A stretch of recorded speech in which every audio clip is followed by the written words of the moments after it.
Laura, it's so lovely to see you. I haven't seen you in so long. It's been I a remember, yeah, I remember your, or what I really remember of you is your wonderful, well, that you're a beautiful dancer, but also your wonderful choreographies that you used to do. Oh yes, I Yeah. know those White Lodge days. Yeah, Yes. good Yes. days. Yeah. I can't remember if you did at upper school also. Yeah, I did. I think I did two pieces there actually. Mm. Yeah, so every year there was a competition. I'd always have something Yes. in. Yeah, amazing. Yeah, no, it's something Very, I'm still trying to do more of now, actually. Still keep really. going. But yeah. So obviously the balance with, still trying to perform and everything to the max, but it's something I want to keep going and something I love doing. So Well, yeah. you are very talented with that. And this is why I was going to ask you, if it's something you think of to do, and Yeah, definitely. I actually created my first piece on the company with two other choreographers. Sort oh, of, gosh, wow. the seasons have blurred now, but I think it was two seasons ago, maybe 3 seasons. And so that was really sort of big for me. And then actually Mm. this year now, I'm hopefully doing a piece for Elmhurst, the ballet school associated with Birmingham Royal Ballet. So Oh, yeah, okay. it's still try and do at least one thing a year, Oh, okay. Yeah. So, yeah, and during this time, did you also find some inspiration or uh, think about Yeah, choreography? definitely. It definitely gave me time to think about sort of potential projects and get ideas down, which was lovely Mm. because we never have time. So Yeah, it was yeah. definitely great. And certainly the projects that I did have lined up, it gave me more time to think about those, and Mm. just like ideas on walks and everything. So and just exploring movement when I was at home, sort of Yeah, in the because kitchen. yeah, but this is what I'm thinking, if you because you have then more time if you think about that a lot. Yeah, definitely. Mm. So that's been really great in the past sort of year. One of Mm. the, I guess, if you could say advantages. But Yeah. Um, because I wonder also, and maybe you can you can also tell me what you think about this, but I wonder if choreographers now, because they have been in this time a lot, thinking, I know some say that they need people and they need this buzz to create. But do you yeah. think we will see now something different? Not on purpose, but that this time maybe brought out something different, because as you say now, you explored movement and you thought about movement, that maybe something new will come from this time. Yeah, I think it certainly gives sort of people the opportunity to be able to collaborate from all areas of the Mm. world together, and the technology that's come out of lockdown with Zoom, I think it certainly gives people the opportunity to collaborate more, to do more sort of digital work, which is great. Oh, yeah. I really hope though that all of that doesn't take away the true meaning of being in a studio together and choreographing, sort of Yeah. using everybody and everyone feeling a part of a project, because there is nothing that replaces that energy. And I Mm. think certainly that's why I didn't do really I didn't take part or try and create any sort of films, because a lot of people were doing it. There's a Mm. lot of stuff going out, but for me it felt like I as a beginner choreographing really in professionally, I need that energy from people. But in the future I think Yeah. it certainly Yeah. does give the opportunity for bigger projects, and that's exciting. So it would be good if there was a balance of both, still maintaining the sort of Yeah. the special quality that one gets in the studio, but also being able to do digital projects and could get to audiences all around the world, that would be good. Yeah. I saw a few on Facebook. I saw a few dancers doing stuff, but alone, you know, Yeah. yeah.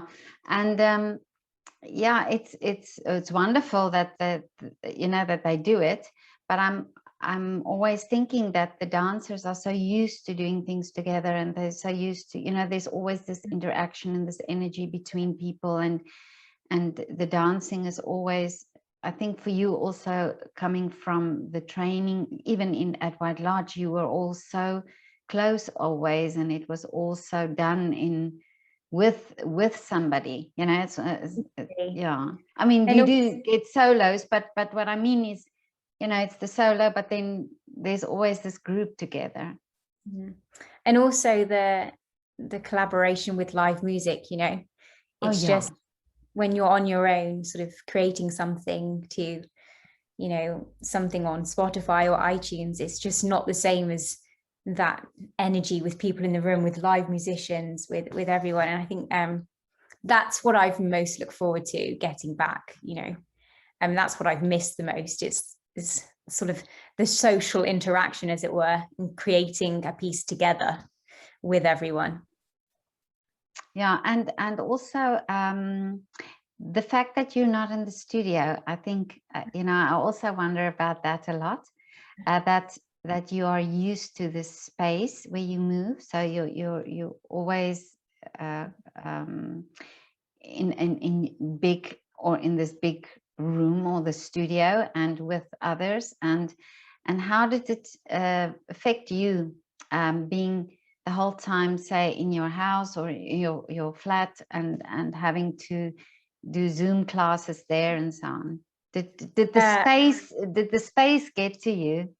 Yeah, definitely. I mean, really, the first lockdown was quite a shock, really, because it sort of happened not without any there wasn't really a lot of time beforehand to think about, oh, do I have, you know, supplies at home to be able to do class? There wasn't loads of warning, although we knew it was coming. It sort of hadn't hit in that I'd potentially need, you know, a space to train for the next how many months. But I think we got a good setup here, and I ordered a floor, so I managed to get in and order that quite quickly before they all went sort of out of stock, which was good. And then you sort of find a routine, but it was a shock. And, you know, although it was nice to have time just to go back to basics, because really that's all you could do, you know. So strip everything else away from a really sort of busy routine, and jumping from, you know, classical to neoclassical, you literally just have class to do, really, and you know what you can do strengthening wise. So that certainly for me was nice, just to focus on the basics. But I think that novelty wore off quite quickly. And sort of after a month or so, you know, it was hard.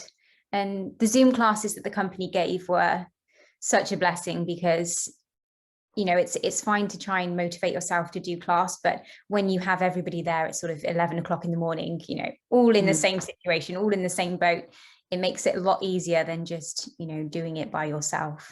That motivation almost to do it. And actually, I think it made me really appreciate the essence of class in the mornings. Sort of, we take it for granted that, you know, you just warm up and ready to start your day, but actually sort of social side of all being there together, warming up and training as a company, I really sort of have a new appreciation for that.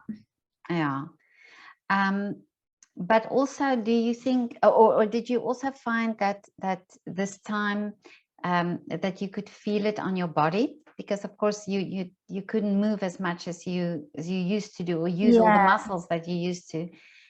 Could you feel that? Could you sense? I mean, I was quite concerned to jump sort of on a hard floor, you know, because Birmingham Royal Ballet is used to touring and used to adjusting to different spaces.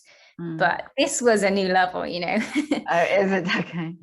You know, we quite often warm up in the corridor before a show or something, but continuously training in this way, I feel quite a few of us were a little bit tentative, you know, about getting injured and everything. So jumping for me was the biggest thing that I felt I couldn't do here, you know. But actually in the third lockdown, I was very lucky because I realized we had a local dance school sort of around the corner, and I got into contact with them, and they let me sort of hire the studio for 2 days a week, which was great because it was a sprung floor, so that really helped. But certainly there's nothing like going back into the studio, working, 5 hours a day in rehearsals and moving. There's nothing that replaces that, no matter how many sort of exercises you do at home. It's completely different.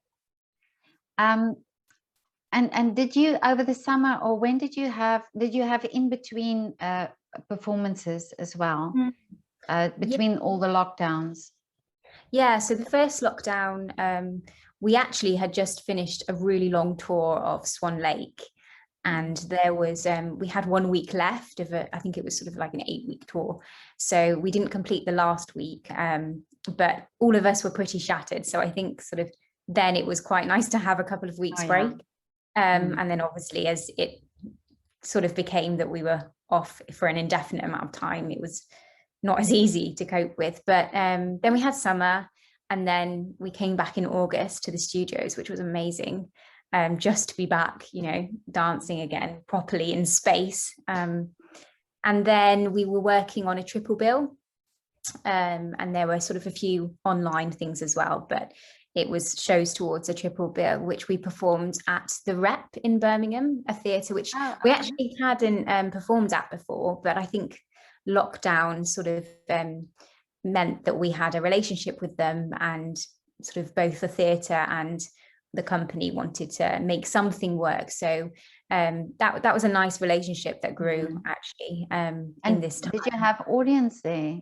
Yeah, so for that we did, which was amazing. Not a full audience obviously, but it was some audience, and that was lovely. We did a week of shows there, and then we even got in a week of shows at Saddler's Wells, which again with an audience, so it felt like it felt promising. It felt like we were beginning to get back to some sort of normality, and then the week after, I think it was, another announcement was made about lockdown 2. So we literally just got in at the nick of time, really. And then we were all in tears as well, so we couldn't perform to any audiences or outside of Birmingham. And then we rehearsed again, leading up to Nutcracker. And then the performances we did of Nutcracker were just filmed. So there was 2 bubbles, and we filmed them, and they were sort of aired later in sort of December and January, February. So that was without an audience. But the first, when you went back, first time back to class, or when all were there, do you think you were a bit more anxious? Because in the beginning, I almost have this idea we were all very anxious about, getting infected. And was it like that? And when you got together, because I know in the ballet it's very much hugging, and it's very close, and so did you feel this difference? Oh, definitely. I mean, so we were wearing masks sort of throughout, which again, that was a huge adjustment to make, really, because dancing in a mask is very different. But yeah, when we started actually in rehearsals, creating work, it was really weird, because they're so many of the dancers are my close friends, and suddenly being like, oh, we're not supposed to be touching, and you haven't really touched anyone apart from sort of the people in your household for how long. It was very odd to have that feeling, and I think generally the sort of as we got on and did more rehearsals, that began to loosen. But yeah, the anxiety behind that was something I've never had, because as dancers, even from school, you're so used to touching each other, and being in a group, in a corps, really close, doing high impact activity, all in such a small space together. So it was very weird, from having spent so much time isolating from the rest of the world. Yeah, that was really. I've been thinking about that a lot, even before Corona, that dancers, you have this this relationship with each other, that you are so close physically, you know, that there's not that. I think I cannot think of any other art form where people are this physically this close, you know, that they would be together and hug and without, you know, men and women, without having any other connotation to that. You know what I mean? I think in real life, you wouldn't be that close to the opposite sex, for example. Women wouldn't be so, yeah, and girls and boys, and, you know, amongst each other. And this I find really fascinating about ballet. And of course, when with this pandemic, I also thought of that, how you feel about that, you know, that, and how you react when you get together again. Would that be, this is why I'm asking, you know, about this. Yeah, I think it's definitely, people have felt that and sort of questioning it, and, you know, like just getting used to it again. But I think once people are feeling more comfortable, it's, you know, it doesn't take long really, even the past couple of weeks, because we've been doing rehearsals now for 2 weeks. And a lot of it is, you know, a lot of contact. And even that now seems normal. So I think although at first there's a little bit of tentative sort of feel around it, actually, you know, as soon as you get into the flow of it and start creating, it all comes flowing back, and it, you know, it feels more normal. And the filming, when you do the filming, compared to having an audience, could you feel that? Could you feel the difference? Yeah, I mean, being very honest, I hated not having an audience. It felt really like completely not natural to me. And I think I'm a dancer that loves like sort of being in the moment with everybody on a journey. And for me, that's like the essence of performing, is you get to go on a journey, not just with your sort of colleagues on stage and musicians in the pit, but with the audience, you know. And that for me felt really alien, and particularly doing a narrative role. So I did Clara for one of the performances we filmed for the Nutcracker, and I feel like you need that energy from the audience. You need that sort of silence, or that, like, you know, rustle of a sweet packet, or I don't say cough in the audience, but you need to know that people are there, and that, you know, you're doing it for, you know, there's people on this journey with you. And I found that quite hard, just to know there's a camera there. So for me, psychologically, it took quite a lot of sort of really telling myself that this is a show, this is for an audience. Although they're a digital audience, it is still for an audience, and to try and kind of ignore the cameras. And especially, I think it's quite new for us actually at Birmingham Royal Ballet filming. We don't, you know, we haven't in the past filmed a lot, and I think certainly that's something that is going to change, and was something new that came out of lockdown, is being filmed, and, you know, getting used to that. But yeah, I wouldn't want to perform continuously without an audience at all. Well, somebody mentioned yesterday, a dancer mentioned to me that the filming, well, I think if it can be filmed plus audience, you know, if it could be that, because he actually says that you know, people who could never see him dance because they live in Italy, and in a small town in Italy, could now see him because they could watch it, and otherwise they could never see him dance. So I think the two sides of it, or the positive side, is there, that maybe now more people will be able to see, and especially, as you say, Birmingham, you know, you haven't done a lot of filming, so it's now an opportunity to see. But then maybe if there's an audience as well, so if it could be this golden part, or this perfect combination of audience and filming.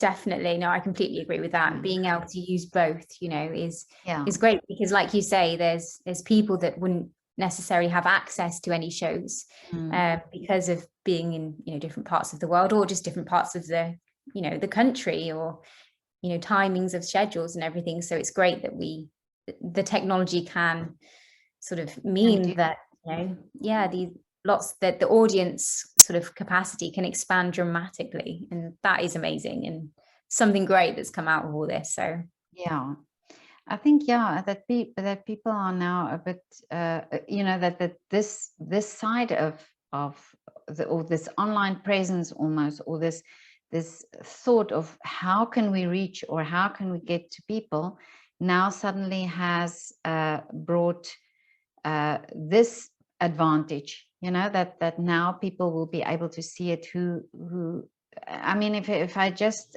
think of England, there are many small towns in England, or small places where people they cannot just quickly jump in the car and get to a theater. So but this is also something that I talk about, is this connection with the art. People that the artists, for example, reach out to people in a way, or if I say reach out, what I'm thinking about, if there's more of a connection, or if there's more artists talking about the art, talking about the way they became, so like, how did you become a dancer, what made you interested in dance, or if you talk about how you overcome obstacles, how you gone through auditions, and on the other end, if that could inspire and also connect, that people understand, say for instance ballet, because as you probably also know, people have not really a very realistic idea of ballet, especially ballet, I think. Yeah, definitely. I mean, I feel in this time, actually, having so much sort of not spare time, but I guess spare time, and sort of the everyday living taken aside, you're left with time that you need to fill, and it sort of makes you question what sort of life means to you, in terms of what you want to be doing every day when normal working life isn't there. And I think in that respect, it does make people question a lot, like how they want to be filling their day. Do they want to be walking in the countryside? Do they want to be surrounded by entertainment from the arts, sports? And I think certainly a lot of people have realized that the need for the arts in this time, because without it, life is just bland, simply. It's so important to be creative, and people do need that in their life, and they do need it for entertainment and to keep themselves, it's for their well-being and everything. It's so important. And I hope that people now, when we go back to normal life and everything gets busy again, that people will take time out of their busy weeks to go to the theatre, to go to a gallery, and talk about the arts and culture, and how much it actually benefits us. So yeah, that's certainly something I hope would happen. And but do you think, because I'm always thinking when we watch a performance, for example, and see the dancers, it looks so effortless, and it looks so I mean, it looks so perfect. And for somebody that don't know a lot about behind the scenes of I know something about how you got there, but not many people do. Not many people know that what the training is all about, and what a performance, and so many pieces have a year of preparation, because it's the costumes and it's the choreography and everything, and And I wonder, this is I find it with the musicians as well, because I have now a little bit of an insight into how you become a musician, because I talk to people, to musicians a lot. But I'm thinking if artists and if ballet dancers could start talking, that gap that's there between the audience and the dancers, in the sense that they know about ballet but they don't know much about the dancer, or you know what I mean, about what the training is about. And I'm not saying that it should be a drama, like, you know, oh, my feet are you know, almost broken or something like that. I'm talking about really inspirational, really, like, you know, how did I get here, and what motivates me, and so that young people get motivated, or audience members understand why, you know, it takes so long for what goes on behind the scenes of a production. Yeah, no, I totally agree. I think sometimes ballet especially can come across, you know, that sort of the principal dancers and everyone are, you know, Yeah, they're sort of faultless and have had, you know, this easy life, as it were, getting to their level. And of course, that is the complete opposite of the truth of it. And certainly sharing stories of how each person has got to their individual, you know, point in their career is, well, I mean, everybody has such a different journey. You know, I'm sure even, you know, the people in my year at school, each of us, you know, went different ways, had a different journey. And I think it's yeah, it's really important to speak about sort of the effort behind it, as it were, and the hurdles that one faces when trying to, you know, get to professional level. And even once you're in professional level, how hard it is to maintain everything and to keep pushing. I think that could certainly be really inspirational to a lot of people. And because I think also for children, you know, to understand what you have to do to become a dancer, or what do you have to do to become a pianist, so that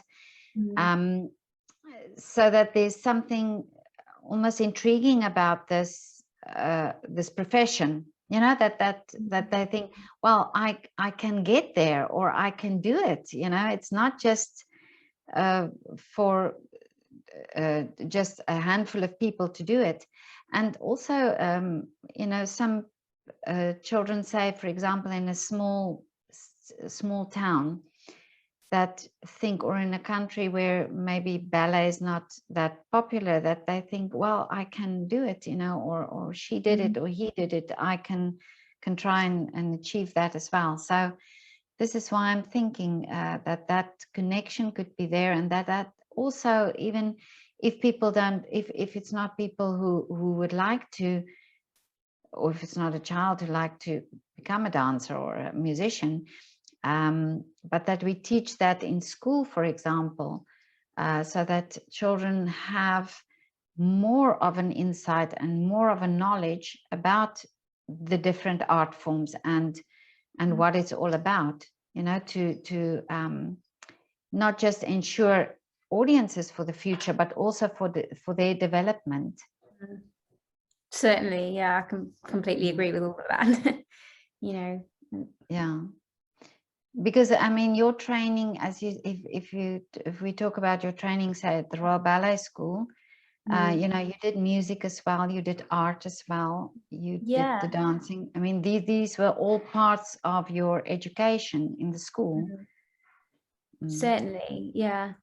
And I think if you're talking about sort of like individual journeys as well, you know, I mean, taking myself, I was sort of a dancer that was not really on paper right for classical, you know, for a classical dancer, because I'm very small, you know, and that was questioned a lot. So I think certainly the journeys that people go through, and like the hurdles, and sort of telling people, you know, you're wrong, I can do it. You know, even just hearing that from as a child is really important, because whatever sort of career path you choose to go in, there will always be people telling you that no, you're not actually right for this, or I don't think you should continue in this area. And I think that is useful for any young child, you know.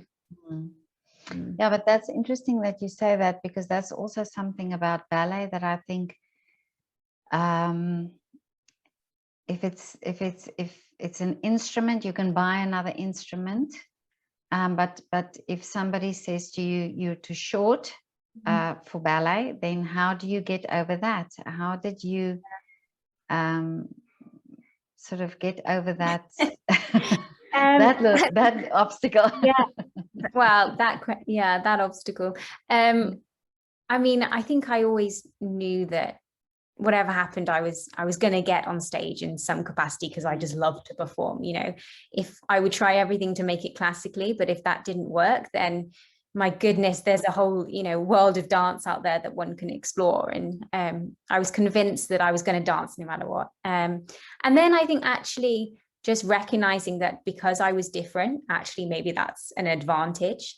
And you know, maybe I don't want to be the same as everyone else. I don't want to be on paper, you know, the perfect sort of physicality for a ballerina. And I think there was one moment actually at the Royal Ballet School which really gave me a lot of confidence, and it was when we were doing concerto for, I don't know whether you remember, I think it was my first year at upper school, and I was too short apparently to go into the corps of concerto, so obviously I was really upset. But one of our teachers, David Peden, actually. I talked to him as well. And he said to me, "Oh, well, you can understudy the principal couple in the first movement." So I was like, "Oh, great! You know, okay, fine. I'll just make sure I really work on it, and you know, at least I get to do something in those rehearsals and work and progress." And then it came somehow, I can't remember what happened, but the principal couple were moved to the third movement. And so there were a few of us actually understudying that first movement, and they put me in to give me a go. And I actually ended up doing the principal. Oh, wow. Well, and I remember it's one of my fondest memories of school, because I thought, you know, I just need to convince a few people that I'm worthy, and, you know, I have something.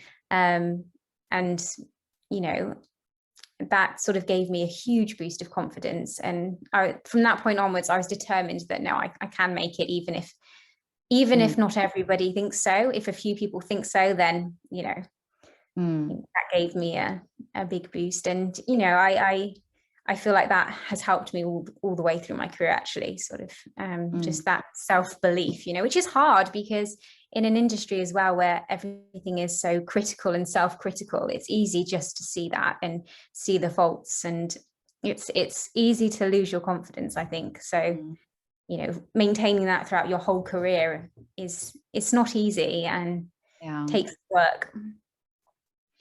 So that's that person that has faith in you, that's always the thing that drives. That helps, that little. And I think I also think that if there are two things. I think if someone says to you, "I'm proud of you," it creates an energy in you. I think it you know, it really helps you. And if someone says, "I support you," because then they believe in you, then they think you know, it's you are able to do it. And wonderful that Mr. Peden did that for you. Yeah, definitely. Very grateful for that. But anyway, tell me, on the lighter note, did you do something exciting or something completely different that you normally wouldn't do in lockdown? Because you had time. Yeah, I think actually one of the skills that I tried to do is learn to drive. My partner sort of took me out, and it's always one of those things. I think I don't know how other people sort of find it, but as a ballerina, you always struggle to find the time to commit to driving lessons, and with your schedule, you know, it never manages to fit in. So I thought, well, I'm gonna give it some solid time to try and work on. And that was interesting, you know. That was certainly a skill that I don't usually use, and was nice to learn. I'm nearly there. I just need some sort of driving lessons with an official instructor rather than my partner now, just to do the last bit. But he was amazing. We didn't have that many arguments, which was quite amazing. So it was just a few times yeah, we managed to survive it. So that was good. Would you say that's the test? That's the test for the relationship. I think so. I mean, I think if you can get through that, then, you know, you can get through most things. That was lovely. And I think another sort of not skill, but activity we actually found was date nights. So we'd have sort of every week we'd have a different theme, and one of us would take on sort of that theme, and be like a whole evening of you know, whether one of the nights was sort of like afternoon tea, or sort of a Mexican theme and fine dining, and it got to the point where sort of the creativity was getting bigger and bigger. And there was one theme that I did, which was Hawaiian sort of evening, and the whole room was decorated in palm trees and everything. So I think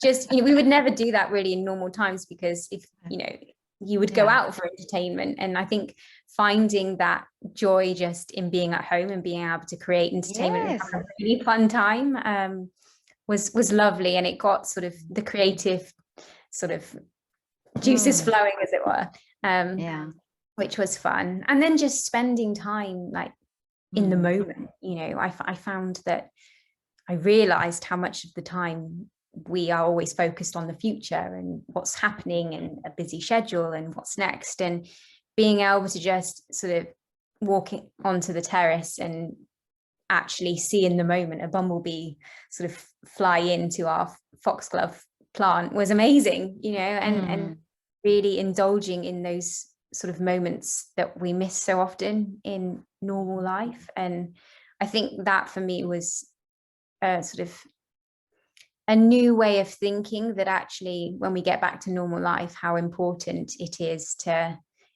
just take some time in the day to indulge in the moment rather than on what's coming next, because, you know, otherwise you just sort of fly through life focusing on what's next and sort of miss all the things in the moment.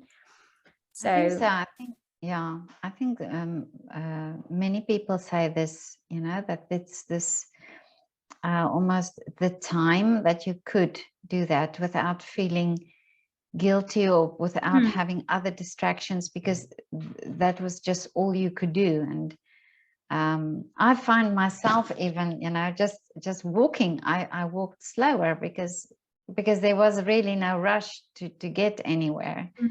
So I think it's great. I see, I almost see the lockdown as a type of freedom that we had, you know, even though the word says lockdown, but it gave us a lot of freedom for other things, you know. Yeah, I completely agree. Just taking a pause, you know, for a bit of time was, I think it was needed, you know, even though obviously no one would wish it would be this long, but it certainly made people think, you know, the way they do things and how we approach normal day living. Yeah, no, absolutely. Laura, but tell me, what is your wish for when this is all over? Oh, what is my wish?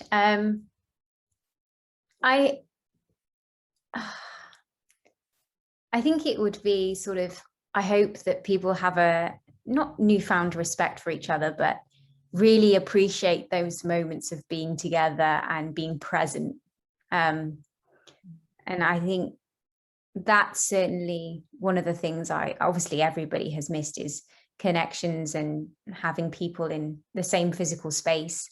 And those sort of social events that people really listen to each other and enjoy being together, because it makes you realize how precious sort of that is. And whether it's, you know, being in a moment in a concert together or having a family Christmas together, you know, I think those moments, I really hope people are cherished, and that we all do that more, rather than sort of, focus on just, as I said, sort of rushing through life and taking everything for granted, that, the respect is there for actually how amazing we do have things in life, so probably that.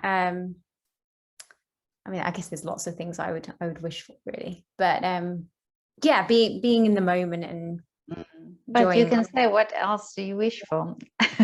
The time to say it. I think personally, going back to work, just having opportunities to dance, and those performances that are so precious as well. As a dancer, your career is so short, so I think certainly the opportunity to get as many shows as I can out of me whilst I can is really important. Personally, that do you find that the company, that the dancers are a little bit or closer than they used to be, or that everybody has the same, because you're living the same situation, that there's more of an understanding for each other, or a sort of I know there's always between artists a little bit of a competition, but sort of now, do you think that's less, or that's more healthy, or more supportive for each other? Yeah, I think it depends what sort of environment the company you're at is. And I think at Birmingham Royal Ballet, it's always been sort of a very family feel amongst everyone, and actually everybody is really encouraging.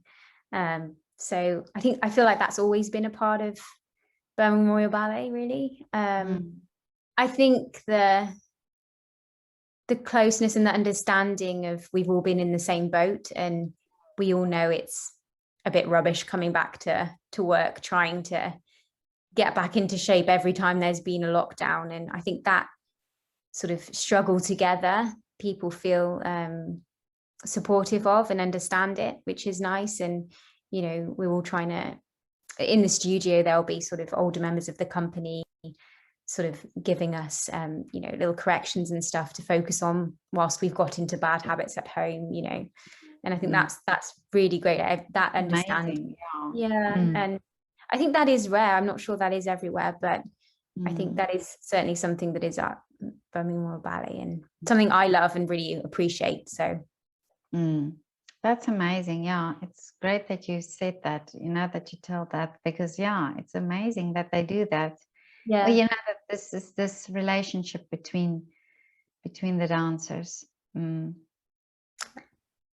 But Laura, this was so lovely to talk to you, and I hope you will get your driver's license. Thank you. And all that your wish comes true, or your wishes come true, and that everything will soon get back to a new normality. Thank you. And and please, whenever you come to visit, whenever you're in Vienna, have you been? I haven't actually. No, it's a place I would love to visit. So so when you have your driver's license, maybe you can there we go, that's you can hop on the ferry and come. Honk my horn. Okay, but have a lovely evening, and thank you so much again.